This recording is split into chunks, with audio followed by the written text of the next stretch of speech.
Thank you, sir. Very good morning. I think I thanks the organizer for giving me this opportunity. I welcome you all in this rainy day.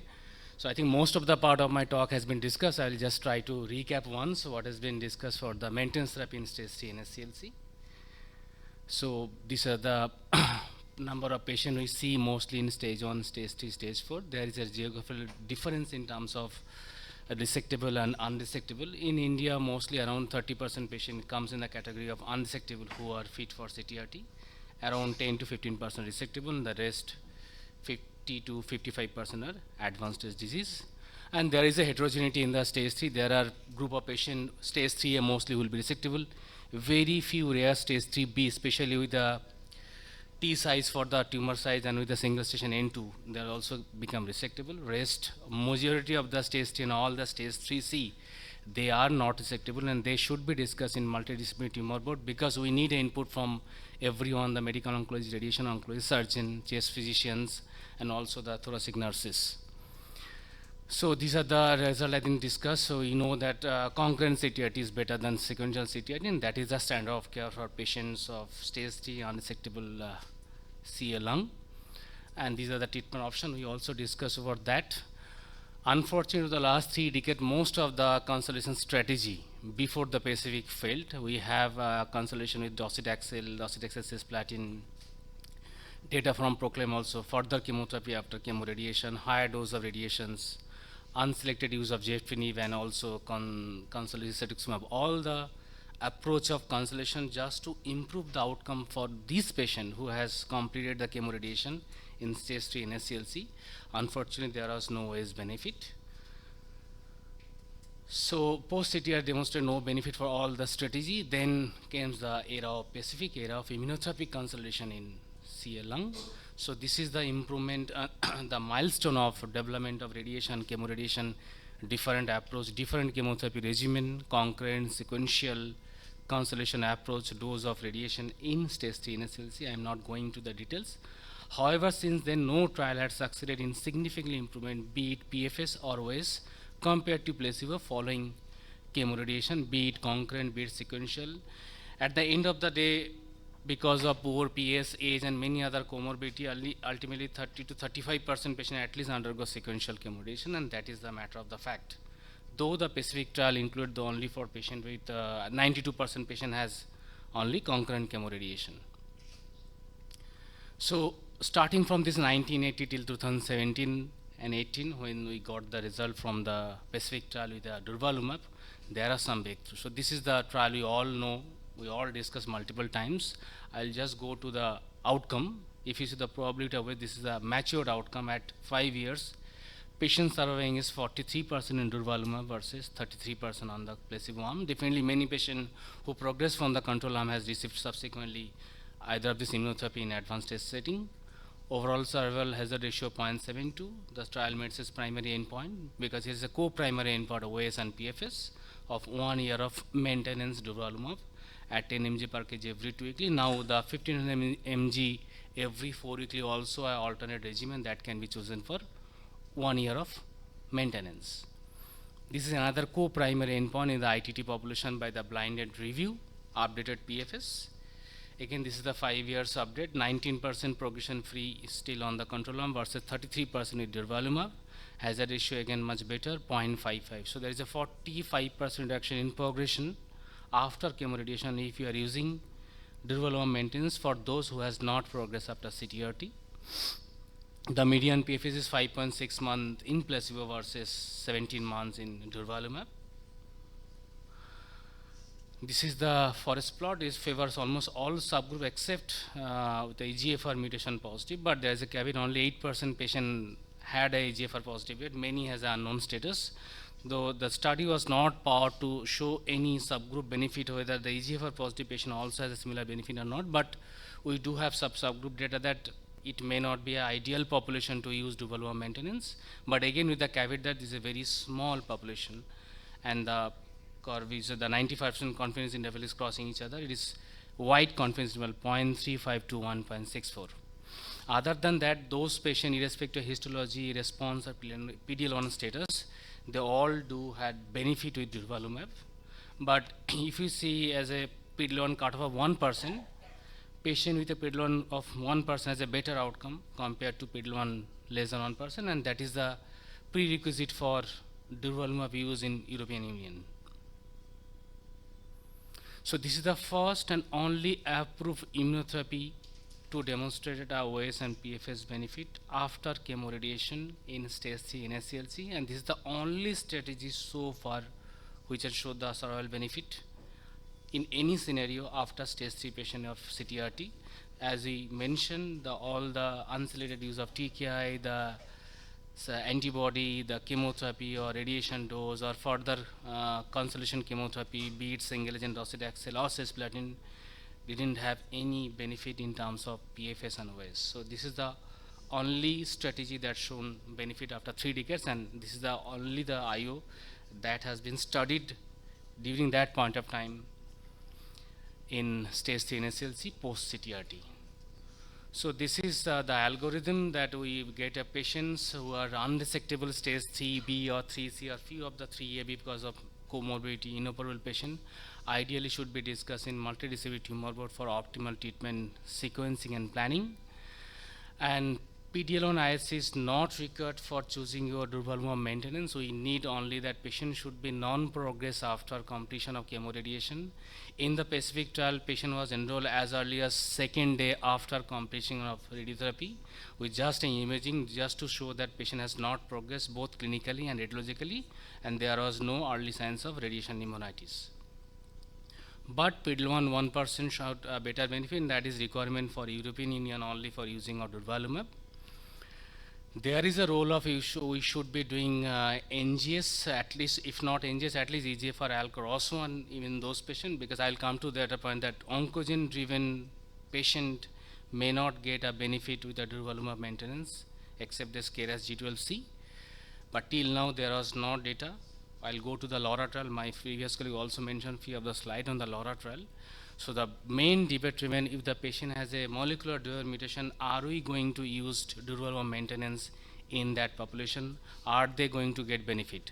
Other than this, all other subtypes of be it squamous, adeno, or adenosquamous, irrespective of PD-L1, should receive durvalumab maintenance for 1 year after be it concurrent or sequential chemoradiation if they has no progressive disease after finishing of concurrent chemoradiation. And you can do imaging as early as possible, because in the Pacific trial, the outcome was best if the durvalumab was started within 2 weeks of last day of radiation. So there is unmet need in EGFR mutation positive stage 3 NSCLC. In the unresectable stage 3 NSCLC following chemoradiation without progression, standard consolidation durvalumab we have mentioned. There is a post-hoc analysis from the Pacific trial, the EGFR subgroup. If you see the hazard ratio, this is the PFS Kaplan-Meier curve. They are crossing each other multiple times. There is no benefit in terms of the PFS, but the subgroup was very small. So the efficacy of EGFR TKI, there are some real-world evidence and phase 2 study that showed that EGFR TKI may be a better approach in this group of patients, but till now there is no approved target therapy for EGFR mutation positive stage 3 NSCLC.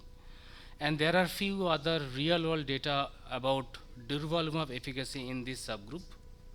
So this was published in European Journal of Cancer in 2020. This is a real-world study in patient with stage 3 NSCLC with driver genomic alteration who did receive durvalumab consolidation, because that was the associate at that point of time. In the left-hand side, if you see the PFS according to the presence or absence of driver genomic mutation, there was no benefit. So the blue curve is the patient with the driver, any driver genomic alteration, and this green one is the durvalumab. There is no benefit. And in the right side, if you have a KRAS mutation, they did have benefit with the durvalumab maintenance, but for the EGFR mutation and other genomic alteration, there is no additional benefit. The median PFS remained 9 to 9 months. So we need a larger trial for this group of subgroup, whether durvalumab has a benefit or not. Another study also showed in the similar setting who EGFR mutation positive who received chemoradiation followed by durvalumab maintenance didn't have much benefit. They did do benefit with some osimertinib. This is a very small real-world study, and there are many other trials has been done with EGFR TKI, be it before RT, during RT, or post RT with a mixed benefit. So this is the current scenario, and now we have the data on phase 3 LAURA trial. The only drawback of this trial was that osimertinib is not compared with durvalumab. Osimertinib was compared with placebo. Nonetheless, this is the trial design. Patient was randomized between osimertinib and placebo. Just 1 minute. This is a common mutation positive. This is a PFS curve, hazard ratio 0.16. Median PFS was 5.6 months in placebo arm versus 39 months in patient with osimertinib. Excellent hazard ratio. If you see the Kaplan-Meier curve starts separating very early at 3 months. This is a wide separation of the curve. This is by the investigator assessment. Similar hazard ratio 0.19. It favors all the subgroups and with a high depth of response. OS data is not mature enough.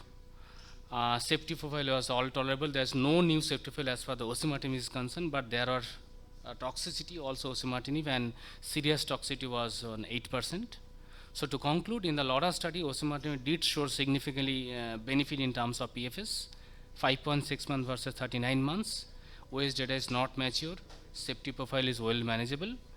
This is the ASCO updated current guidelines that it gives a newer evidence of using TKI. Maybe very soon we'll get the approval on that setting. So to conclude, durvalumab is the first and only approved IO to demonstrate PFS and OS benefit in stage 3 patient post CTRT. And Pacific Art, that is a real world data, also shows similar benefit. But there is a caveat that whether oncogene driven mutation patient will have a similar benefit. We have data both from post-hoc analysis of Pacific real world data that it doesn't get benefit in patient with at least with the EGFR mutation positive. LAURA trial showed osimertinib showed a significant benefit. Maybe in near future we'll get osimertinib approval in this setting. Question remains, what about others? The AL, CROS1, BRAF. It has to be a customized decision, but as of now, in my practice, I am not using EGFR AL positive patient in durvalumab maintenance. So thank you very much. Thank you, Bivas, for a nice talk. And just a comment or question. In your day-to-day practice, because this is showing extremely good result, 3B disease, concurrent RTCT followed by immunotherapy, what percentage of patient you see? Because in the last 6 months, you imagine yourself, you may be having a lot of lung cancer. How many percentage of patient do you see 3B who are 3B? And second, how many of them, out of them, are eligible for concurrent chemoradiotherapy? Yes, sir. So I think 3B will be around 10 to 15%. Mostly it's a 3C.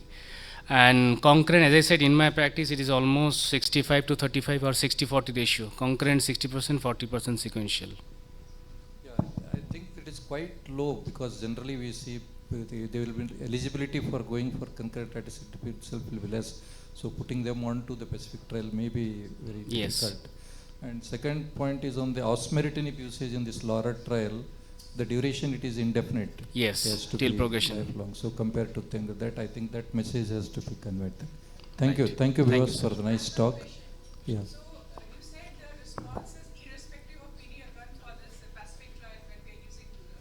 So do we have any data with PD-L1 more than 1% and less than 1%? What is the data like? Do we have that? So I don't have data in the slide. Said the patient with a PD-L1 more than 1% has a better outcome as compared to PD-L1 less than 1%. Better word I have heard so many yes, times. Yes, I don't have the exact data here. Yeah, doctor. Actually, the initial analysis was more than 25%, less than 25%. And then the less than 25%, they did a post-hoc analysis. And they found that if it is less than 1%, the benefit is, actually the confidence interval is wide. So for the take home could be, would I push for someone who's less than 1%? No. So I don't do that in my practice. So that is what it is. It's a post-hoc analysis. You should not. You should not. The guideline is a broad skeleton. You have to choose your patients. No, it's a post-hoc analysis. Guideline is not wrong. As a physician, you have to take a call. The benefit is very marginal or less. Till now, we didn't have an EGFR also. It's a post-hoc analysis. There's nothing as a randomized trial till now. And we have all agreed that it does not work. So that is how. But if someone is giving, he is not wrong. There are patients who will get benefit even in the PD-L1 0. It's a decision making. Yes. I don't do it in my practice. Right. Thank you. Because ma'am, it was not a prerequisite for analysis. This was requirement for the European Union for their approval. So it is not part of the trial. It's a post-hoc. Yes. Thank you. Thank you, Bivas. And good morning. Very difficult topic to decipher. So adjuvant immunotherapy in locally advanced lung cancer is what I'll be talking about. So the full morning we've discussed about post definitive treatment, that is post chemo